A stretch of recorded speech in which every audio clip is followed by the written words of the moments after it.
today's workshop. I know some of you did attend the first workshop. I'm not sure if you were all at it. Some people, maybe weren't able to make the first workshop. So hopefully, if you weren't, you have had an opportunity to go through the slides that we covered in the first workshop. But really, the purpose, I suppose, of today's workshop is that we're hoping that people have been busy writing over the Christmas break and getting their kind of ideas and thoughts down onto paper. And hopefully you're kind of well on your way kind of with your article. And really, I suppose the purpose of today's session is really to touch base with us, give you a little bit of opportunity to explore your ideas a little bit more fully in terms of where you're going with your paper, and check in, I guess, that you're along the right tracks and getting a little bit of feedback from us.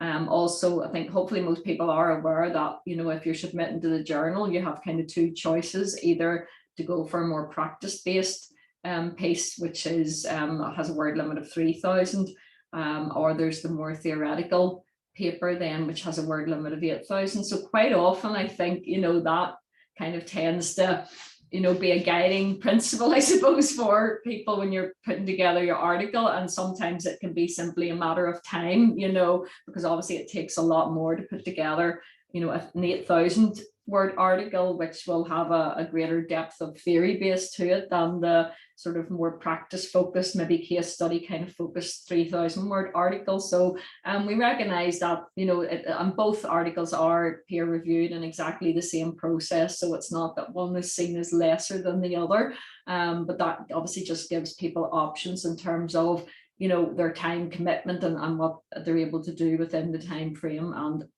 I know we kind of appreciated that maybe there is quite a tight turnaround for getting articles in. So the deadline really for your submission is the 27th of January. So that's only a few weeks away. So, people are kind of going to need to get stuck in if they haven't got through very much over the Christmas holiday. But, hopefully, as I say, people have had an opportunity to kind of get started with their writing. As I say, the purpose then of today's session is really just to give you an opportunity to discuss that a little bit more fully with us. But also, I think what we like about this process is having that peer opportunity really to share your ideas with others who are also in this writing process and get support from them as much as from us. Obviously, we are, quite a small group today. We had discussed the idea of kind of breaking into separate sort of working groups, but I think if we have quite a small group like this, it's probably worthwhile just to stay in the one group and let people then sort of share some of their ideas in more detail. I suppose the first thing though is maybe, are there any sort of specific questions that people have around the the submission to the journal? If you want to, you can either put it in the chat function and Eve will pick it up, or if you want to kind of just even raise your hand, as we are quite a small group, we can be quite informal about it. If you want to raise your hand just to ask, if there's anything, I suppose that's just not specific maybe to your own particular content, but is in general around, how to go about submitting your article, or, any sort of details that you're just not sure about.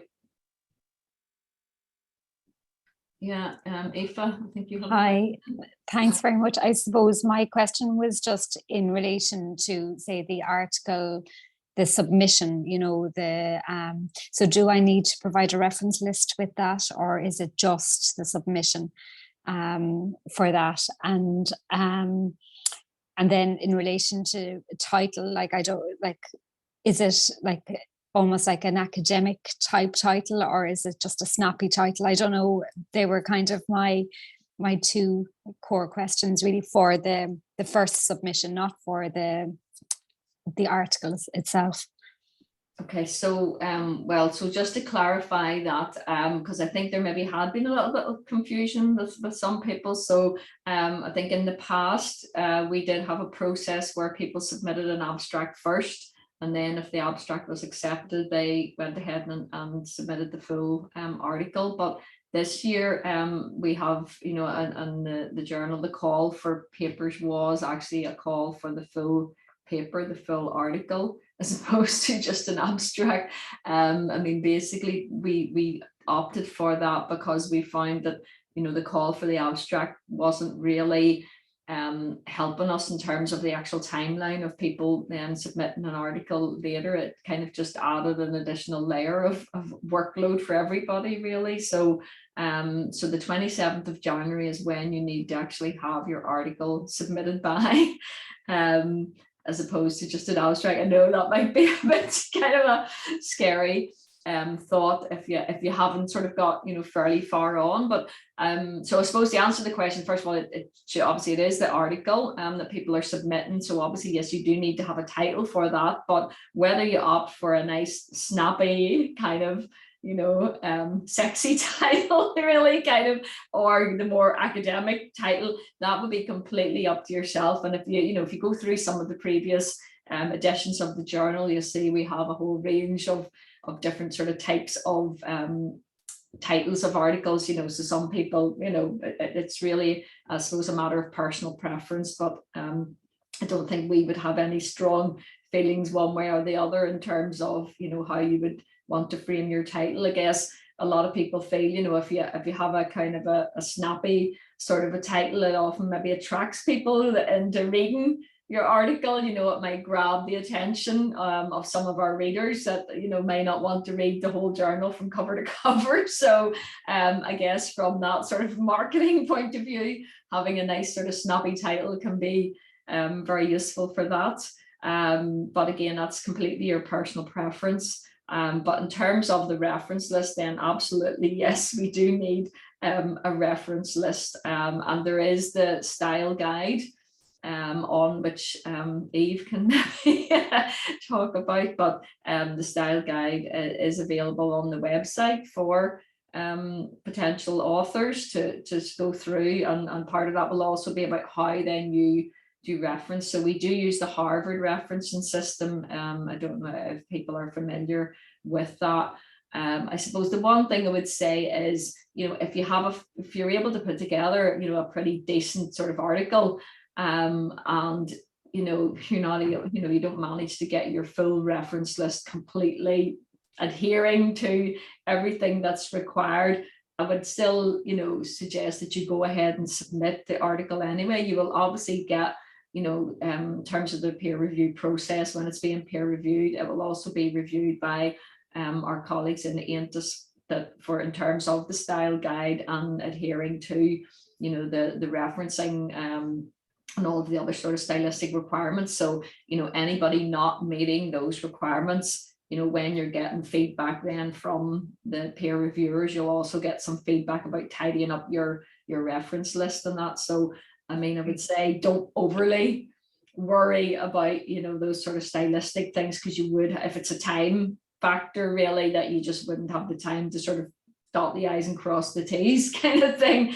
You know that you would have time at a later stage to do that. I don't know if Eve, if you want to come in. Yeah, okay. Sorry, I completely misunderstood, and thanks for clarifying that, because I just thought this was the abstract and then followed by the article. So I just have to think about that. But I suppose I had completed a master's thesis. So if I was to extract from that, would you consider that self-plagiarism, or is it that I need to rewrite that? Like what, you know, in terms of putting the article together? I mean, well, quite often people will take, you know, things from, you know, master's or PhD thesis that they have written to kind of turn those into articles, and that is, you know, usually completely fine. I mean, I guess the thing around the self-plagiarism is that, you know, you can obviously take material that is your own work that, you know, you have published as a thesis and use that for then you know, publication into sort of academic work like journals. But you know, quite often you'll find you'll not be able to just simply cut and paste chunks, because it won't all flow together, you know, so you will need to you know, rewrite parts of it. And obviously you would reference your own, you know, master's work, you know, where you are drawn from, your material that you have submitted as part of an MPhil or whatever. So I mean, David, I don't know, give you the opportunity maybe to say your thoughts on that. Yeah, I mean, I generally agree with what you said, Rosemary. It's it's perfectly normal process to sort of fill it a PhD or a dissertation and take out articles. They do need to quite often be reorganized, and there are, PhD, obviously, as Gary knows very well, you spend an awful long time saying not very much, because you have to cover so many different angles into your central question. And so in an article, a good article, you're sort of pulling out the things that are actually necessary for the bit of the argument that you're going to make. But there's certainly useful source material, and it's a real mistake not to try and produce individual articles from the dissertation, because one, you've done a lot of work on it. Two, it's probably new work. It's things that haven't been written before, so we need them to get in the literature. And a dissertation, while they are searchable, and depending how the university archives them, they are searchable, but they're not as easily searchable. And quite often PhDs, dissertations, they get lost. So it's a good idea to get your ideas into a publication separately from the PhD. But as Rosemary says, you do have to do some editing of it. But the register, particularly if you're going for a theory-based one, the register of the writing should be, you should already be there. You shouldn't have to do a lot of stylistic work in terms of changing the register of the language you've used, because you'll already be writing in that academic register. Mm-hmm. Okay, thank you very much. And sorry for hogging the questions so far. Sorry about that. No, that's great. Eva, thank you. And hopefully that maybe has clarified things maybe for other people. We didn't get quite finished there. Dude, can I just finish that sentence? Because so when you take the core concept, it's growth mindset, for example. These are the journals are a really important place where these things are established for people. So it's just as important that you spend time elaborating and saying where this concept comes from and how it might be used and what the evidence is for it. That's a really important part of the role that journals play in having a place where we can now use that, somebody else can refer to that and use that concept in their work.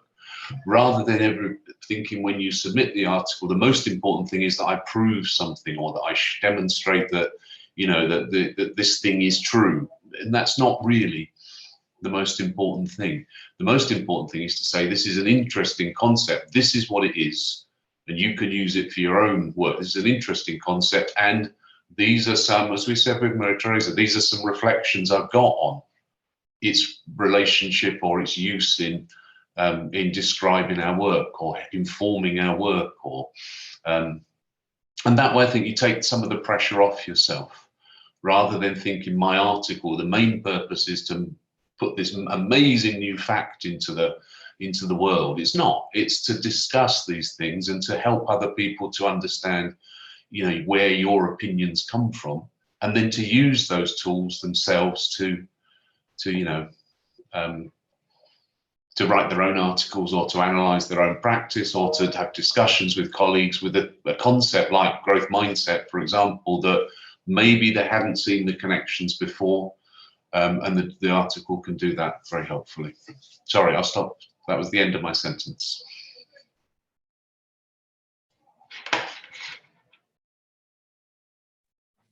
Okay, thanks, David. I mean, that was very interesting. We only kind of came in at the end of what you were saying there, but hopefully even in terms of our group and what we were discussing, that sounded like a very useful suggestion. So I know, again, we didn't really get around everybody in our group. Gary, unfortunately, you had to take a call there, so you kind of missed out on. I don't know if there is, anything you would want to share in terms of your own, where you're sitting at, because we have time still to have that chat. I'm sorry, I'm just being bombarded this morning with people thinking that everything in the world is urgent. So I'm sorry that I had to dip out there.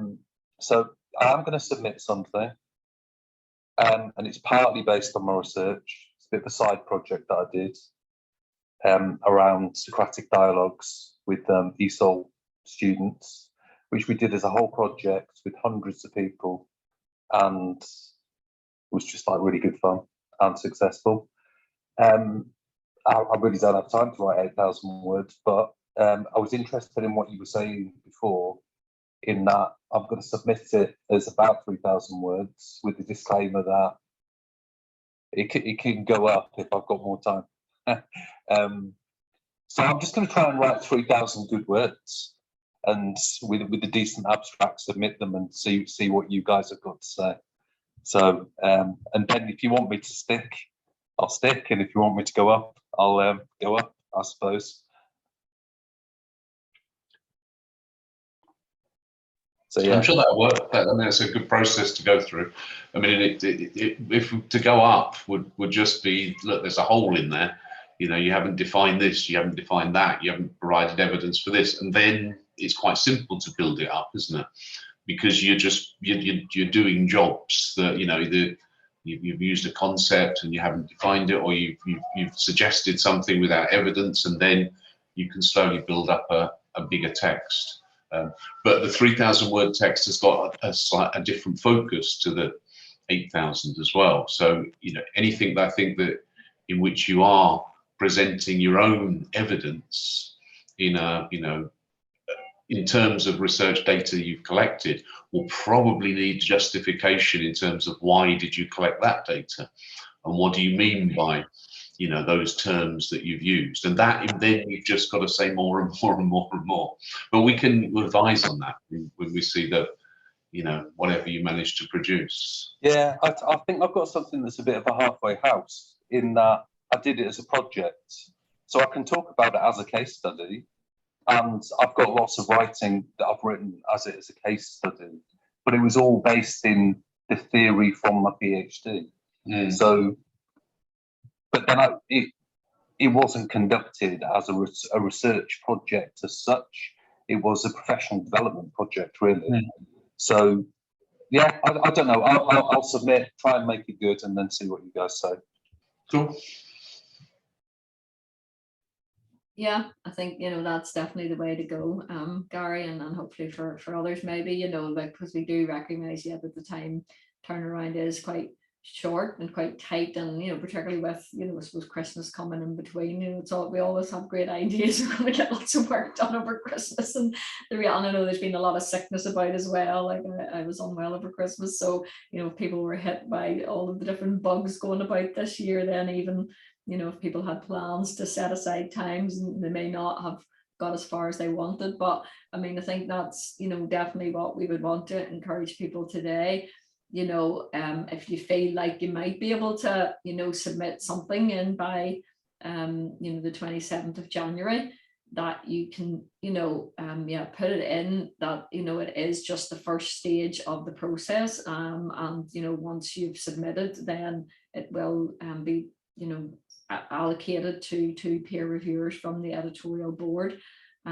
So both of those reviewers then will, you know, go through the article in quite a lot of detail, and then the, you know, reviewers each submit a separate review. So I suppose it's just explain a little bit of the actual process to people then. So each of the reviewers submit that back into the editorial board, and then the editorial board meets to discuss and basically, I suppose, agree our sort of our final judgment overall. So you know, the two reviewers obviously give their specific take, and quite often we, you know, we will maybe have differences of opinion. You know, someone may be sort of reviewing it and thinking, oh no, this is just not acceptable, you know, I, you know, vote to kind of reject this paper, it doesn't really meet the criteria, whereas the other reviewer might be saying, well, I think with, you know, a fair bit of work and substantial revision to it, I think the author could, you know, still make a, you know, a valuable contribution. And so then, and the editorial board then will take a decision on that, you know, to, you know, after maybe, and sometimes we have quite long kind of in-depth discussions, and obviously we, not necessarily every board member will, you know, have the time to have read every single article, but certainly I will have read all of the articles, and, you know, quite a substantial member of the boards will have read, you know, most of the articles. So even though maybe some of us haven't been allocated that particular paper as a reviewer, we will have opinions on it that we might want to contribute to that process, you know, that then ends up in the sort of final decision as to whether or not, you know, an article is kind of just rejected full out, or whether people are given an opportunity to revise and resubmit. And I suppose there are the two. I mean, there's the first decision is to accept unconditionally. To be honest, I don't think we've ever had that. So, I mean, it would be very rare that someone submits an article where there's absolutely no changes required at all, or, you know, somebody hasn't slipped up with a minor typing error or something like that, you know. But so, you know, you can be accepted unconditionally, but it's pretty unheard of, you know. And then I suppose the two kind of accept decisions are, you know, to accept with minor revisions is where really it is just a little bit of a tidy up. There may be, you know, just a reference missing, or, you know, something in terms of the sort of stylistic, you know, that hasn't fully adhered to the stylistic guide, or, you know, there might be a few minor things that people, you know, the reviewers might say, you know, look, you just need to, you know, explain this a little bit better or clarify something, you know. So those would be kind of like minor sort of revisions. But then obviously there is also the opportunity then to for a decision to be taken where it's a revise and resubmit, where maybe we're sort of saying that you know, look, we think there is value in this piece of work that you have submitted to us, but it's going to need, you know, quite a substantial amount of work to, you know, to get it ready in terms of submission. But I think, as Gary sort of alluding to, you know, that does actually give, if it's, you know, if the main issue is not that you're not capable of producing an article that can be accepted, but you just, in terms of your time limit, you know, you're kind of running out of time, then, you know, I think to submit in, you know, as good a piece of work as you can in the time frame that you've got, certainly that does give you that bit of extra wriggle room then, that once the reviewers come back with,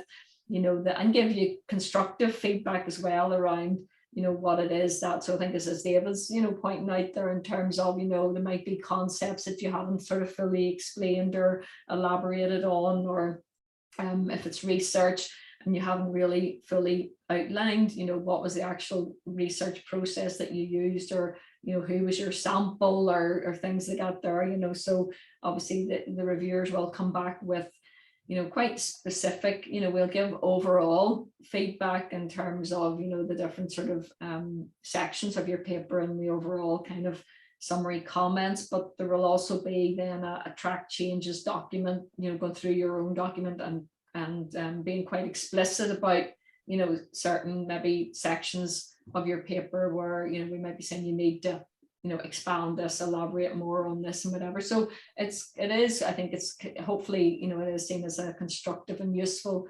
process then for authors, that it gives you, you know, quite clear guidance as to what it is you need to do then to resubmit and hopefully have the paper accepted for publication, you know. So certainly I think, and I can speak in terms of, you know, all of the editorial board, you know, we do, you know, want this to be a constructive process for, particularly for, you know, maybe some authors who are fairly new to the game, you know, and haven't had a lot of experience. It's certainly not our intention to kind of, you know, cut people down or, you know, make them feel worthless or whatever. We want it to be a very positive experience where, you know, people can learn from it and hopefully ultimately, you know, have their articles accepted. So hopefully that is useful for people just to explain that process. I don't know, David, if you have anything further you would want to add into that. So, I don't know, are there any sort of final questions maybe that people would have? Ellen, I'm aware that you also didn't get much time to really get... When is the journal, when is it going to be published? I think, Juliana, you have the timeline there, do you, in terms of...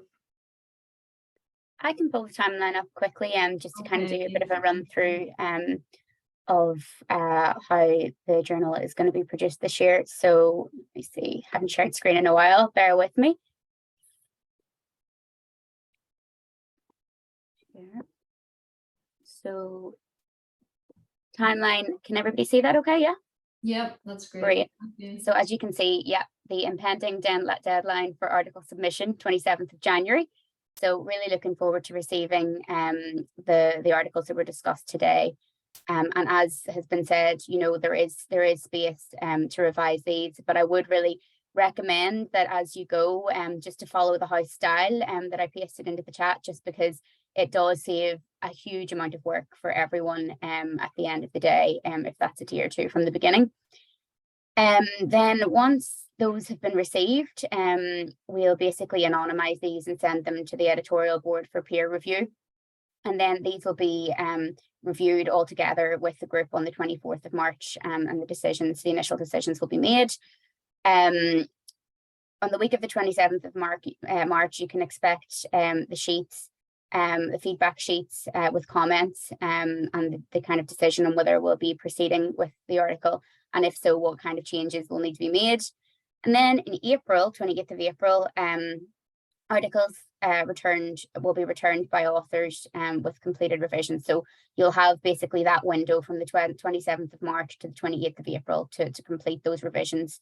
And, you know, as Rosemary said, sometimes those revisions will be, you know, will be quite involved. Like very rarely do we actually accept the paper as it stands, but it is that kind of iterative process. So we really do want to work with authors to kind of develop those articles. And then second week of May, articles are sent to the editorial board and the editorial office to ensure that changes have been made. And then finally, on the 26th of May, editorial board and editorial office sign off on the articles, and authors are contacted with any further revisions that need to be made. And then 12th of June, final articles are compiled and reviewed by the editorial office. And I think our aim is to launch the journal in November this year. I think that's what we discussed yesterday, Rosemary, but that we haven't finalized details for that yet. So if your article is accepted, we will kind of keep you informed about the launch. And we usually in the past few years, we have held that online, and it's been really well attended and a really kind of celebratory event. So we'd very much look forward to that as well at the end of the year. So I'll just stop sharing now and hand back over to you, Rosemary. Thank you. Yeah, I mean, actually, that's I suppose I hadn't thought about it that as well, but actually the last 2 years, because we've done the launch online, we've also invited any authors that are available to kind of virtually join us on the launch, and we give you an opportunity to talk a little bit about your work. And then, you know, we kind of have little workshops as well, where maybe a couple of the authors will talk to some of the, you know, participants, then can sign up to a workshop that, you know, we try to sort of theme the papers that, you know, kind of go together, whatever. So it's a great opportunity as well, you know, if you manage to get published or whatever, that you also have an opportunity then at a later stage to actually talk about, you know, what you have published, and you know, and be able to share those ideas with some of the participants, who then hopefully will go on and read your article, you know, after the launch, then when the journal is made available. So yeah, hopefully that. But you see as well from what Eva shared there in terms of the timeline, you know, so obviously getting your article in for sort of the end of January, then, you know, once it goes back out to you at the sort of towards the end of March there with some, you know, with your feedback from the reviewers, then you have sort of more or less a month to make those changes and get the sort of finalized article back in by the 20th of April, I think it was there, you know. So I mean, it would be a good idea as well if people sort of have that, you know, if you have that timeline in your mind, that you sort of you know, right, if you've got something in by the 27th of January, that in some way you're able to look at your diary in advance and kind of like block out some time for that month, with, you know, hopefully that the anticipation that, you know, you will get back you know, the feedback that's asking you to you know, revise with minor corrections or revise and resubmit, you know, but, you know, obviously if you know that you're putting in something that maybe you realize yourself that you maybe going to have, you know, a fair bit of work to do, I think it's a good idea, you know, to, you know, plan ahead and make sure that you do have some free time set aside over April, then that, you know, you can dedicate to the work of finalising your article. As Eve sort of showed in the time frame there, you know, there is a little bit of wriggle room, I suppose, after that 28th of April date, where, you know, when you send back your article and then it goes back to the reviewer to check that you have made the changes that you were asked to make. You know, if there's some minor things at that stage, you know, then there is a little bit of obviously time just to finalize that. But at that stage, that really should only just be very, very minor things. If it's anything sort of substantial, then, you know, we would at that stage be saying, like, we're sorry, but you haven't made those, you know, substantial changes that you were asked to make, and there would not be the time to sort of back and forth at that stage. So really, that, you know, if you're going to be doing substantial changes to your article, it's really the month of April that you're going to need to set aside your time to make any of those changes. So hopefully that maybe clarifies things for people. Any other questions or anything people need to? Is there something in the chat? No.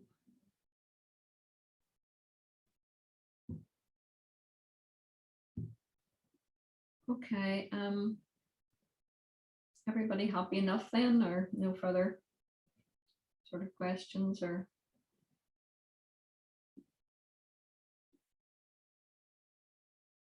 no, everybody all good?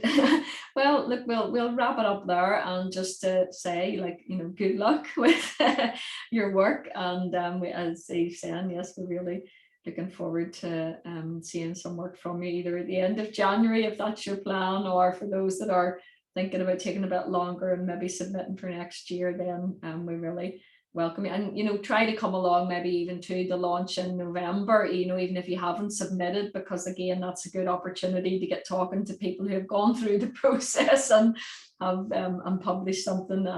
And again, as I would, you know, urge you to, you know, read the articles in the journal. You know, either all of the editions are up online on the AONTAS website, and that's the best way really to familiarize yourself with the kinds of things. And also, you know, it can be a good idea if somebody has written something maybe that's in the kind of line of work that you're in terms of adult learning, and they may have some interesting ideas that actually then contribute to your thinking around your paper as well. So, you know, you can reference, you know, papers that have already been published in the Adult Learner Journal as well. And that's, I suppose, a good way of having, you know, a conversation and a thread that kind of continues.